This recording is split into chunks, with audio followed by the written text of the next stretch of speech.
Herkese selam. Bugün size Temu'dan aldığım məhsulları göstereceğim. Oğlan uşağı için belə ikili şal vardı. Yay aylarında rahat şəkildə geyinə bilərlər. Çox sərin materialı var, yumuşaq materialı var. Böyüklər üçün də satırlar. Belə bir şal vardı. Bunun materialı qalındı biraz. Yaz payız aylarında geyinə bilərlər. Mən yay üçün düşünüb almışdım, amma qalın gəldi. Belə düzmə detaylı. Bunu da yay üçün düşünüb almışdım, amma çox qalın gəldi. Qış ayında geyinə bilinəcək bir şal vardı. Düymə detayı var.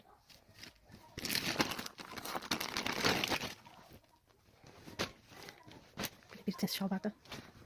Çok qəşəngdə, yumuşaqdı.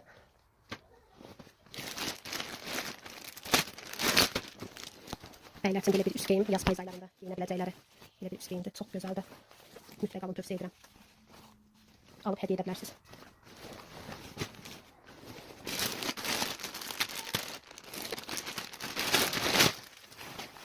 Çox qəşəngdir bu da.